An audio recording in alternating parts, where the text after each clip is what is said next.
Hoy en nuestra serie Cuentas Claras, Información para Todos, curso radiofónico sobre transparencia, acceso a la información pública y protección de datos personales, hablaremos de los conceptos básicos y principios para la protección de datos personales. O lo que es lo mismo, cómo proteger nuestra privacidad y nuestra intimidad en estos tiempos. Hoy escucharemos una entrevista con el comisionado del InfoDF, Luis Fernando Sánchez Nava. ¿Nos acompañas?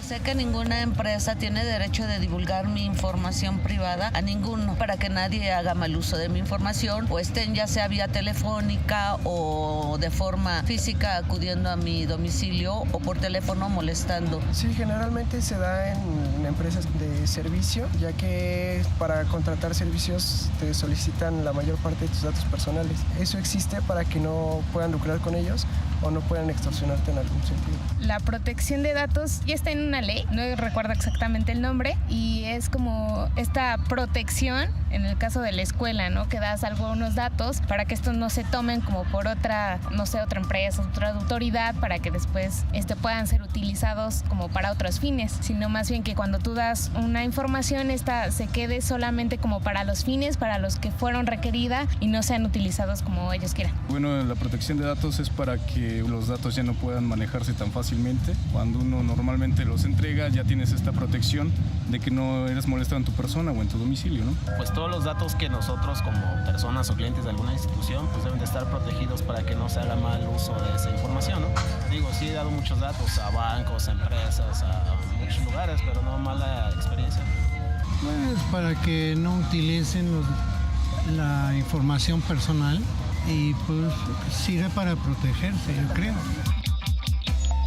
La protección de los datos personales, debemos decirlo que es un derecho humano. Estos se desarrollan, se van desarrollando cuatro generaciones de derechos humanos. La primera generación es allá en la época de la Revolución Francesa, que ve los apartados de derechos civiles y políticos, donde se configuran los derechos de no la distinción de raza, de idioma, posición social o económica, la prohibición de la esclavitud. Una segunda generación que trae el apartado de derechos económicos y sociales, misma que se caracteriza por la intervención del Estado para garantizar un acceso igualitario a los derechos de carácter económico y social, derechos como la seguridad social, al trabajo en condiciones equitativas. Una tercera generación que es la solidaridad y se caracteriza por la colaboración mutua entre las distintas naciones. Y ya en la cuarta generación empezamos a hablar sobre el tema de libertad de información. Se ubican en nuestro contexto actual, implicado en la sociedad y la información y del conocimiento y vinculados de manera directa con las tecnologías de la información y las comunicaciones. En esta generación o cuarta generación se da el derecho a la inviolabilidad de la información, el derecho al habeas data o protección de datos personales. Se da el derecho al secreto de las comunicaciones, la prohibición de los monopolios del poder en Internet, la protección de menores, dignidad de la persona, libertad del trabajo y comercio en el ciberespacio, las garantías institucionales de los derechos humanos en el ciberespacio. Es en la década de los años 70, en Europa, cuando comienza a darse el debate respecto a la protección de datos personales. Principalmente en países como Alemania, Francia, Dinamarca, Austria y Luxemburgo, con el objetivo de proteger la privacidad de las personas que diariamente proporcionan su información a empresas y gobiernos. Vemos en el marco de privacidad de APEC, el Foro de Cooperación Económica Asia-Pacífica, donde México adopta el marco de privacidad de APEC en 2007 a fin de promover el comercio electrónico, reconociendo la importancia de proteger la información sin crear obstáculos. Se establece el paradigma de modelo de legislación sobre privacidad, se enuncian los principios de contenido legislativo que a la fecha orientan los principales cuerpos normativos del mundo en la materia y se van generando una serie de principios que van siendo retomados, que es la prevención del daño, la obligación de dar aviso cuando se utilizan los datos personales, la limitación a la recolección de información personal, que no se pueden recolectar datos que no son de interés para las instituciones, solo, única y exclusivamente los que sean de utilidad, los usos de la información de los datos personales, las salvaguardas de la seguridad de los mismos, el acceso y derecho de corrección y la responsabilidad del resguardo de los datos personales. El Convenio 108 del Consejo de Europa, referente a la protección de datos personales, establece como un tema relevante la importancia de garantizar la libre circulación de la información sin que por ello afecte la vida privada y la protección de las personas al proporcionar sus datos. Es por ello que este convenio internacional establece el respeto a la vida privada de las personas, por lo que no se podrá hacer uso de información personal para otros fines. Para conocer más sobre este tema, platicamos con Luis Fernando Sánchez Nava, comisionado ciudadano del Instituto de Acceso a la Información Pública y Protección de Datos Personales del Distrito Federal, InfoDF.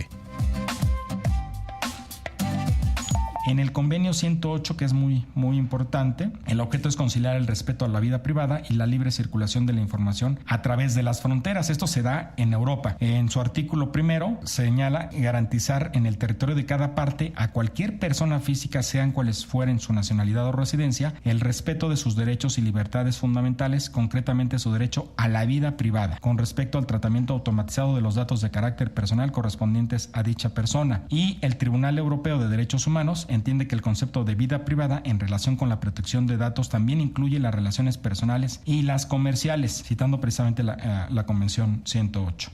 Posteriormente viene la Carta de los Derechos Fundamentales de la Unión Europea en el año 2000. En su artículo 8 señala que toda persona tiene derecho a la protección de los datos de carácter personal que la conciernan. Estos datos se tratarán de modo leal, para fines concretos y sobre la base del consentimiento de la persona afectada o en virtud de otro fundamento legítimo previsto por la ley. Toda persona tiene derecho a acceder a los datos recogidos que la conciernan y a su rectificación, y el respeto de estas normas quedará sujeto al control de una autoridad independiente.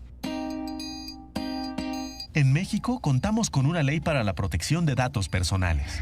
¿Te ha pasado que en varias ocasiones te llaman de algún banco o partido político y tú no les diste tus datos? ¿Quiénes están obligados a proteger estos datos?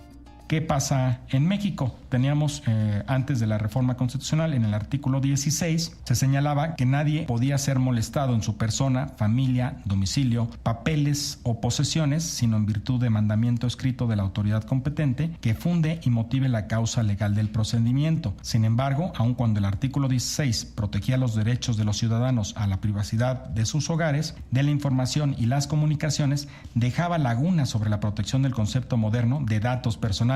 Razón por la cual se hace una adición al segundo párrafo el 1 de junio del 2009, donde ya se establece que toda persona tiene derecho a la protección de sus datos personales, al acceso, rectificación y cancelación de los mismos, así como a manifestar su oposición en los términos que fije la ley, la cual establecerá los supuestos de excepción a los principios que rijan el tratamiento de los datos por razones de seguridad nacional, disposiciones de orden público, seguridad y salud públicas o para proteger los derechos de terceros. La Ley de Protección de Datos del Distrito Federal se publica en la Gaceta Oficial del Distrito Federal el 3 de octubre del 2008. ¿Y cuál es la importancia de esta ley? Esta radica en la protección que brinda los datos personales en la posesión de las autoridades, es decir, de los entes públicos. La ley se encarga de garantizar que los datos personales que los ciudadanos o cualquier persona entregan a las autoridades sean resguardados y protegidos, prohibiendo que puedan ser divulgados o utilizados para un fin para el cual no fueron recabados. Dicha ley obliga a los servidores públicos a crear sistemas de datos, es decir, que cuenten con medidas de seguridad que impidan que cualquier persona pueda acceder a los datos personales que detentan derivado del ejercicio de sus funciones. Los aspectos más relevantes o importantes de la ley señala o brinda definiciones para el ejercicio de los derechos ARCO, que es el acceso, rectificación, cancelación y oposición, establece principios rectores para la aplicación de la misma, regula los sistemas de datos personales, establece la obligación de adoptar medidas de seguridad, define responsables de los sistemas de datos, define obligaciones de los entes públicos, precisa las atribuciones del InfoDF, aparece el recurso de revisión como defensa de los derechos ARCO y establece infracciones.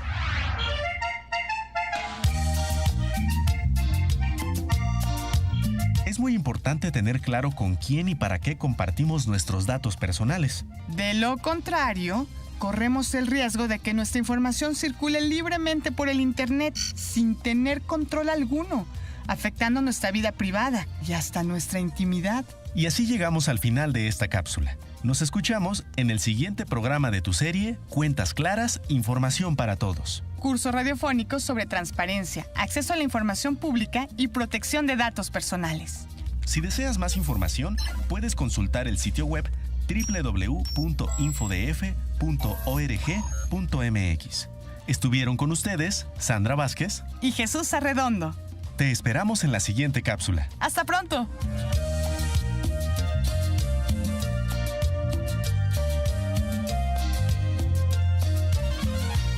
Esta fue una producción de la Red de Radios Comunitarias de México, AMARC México, con apoyo del programa Correspondes 2015.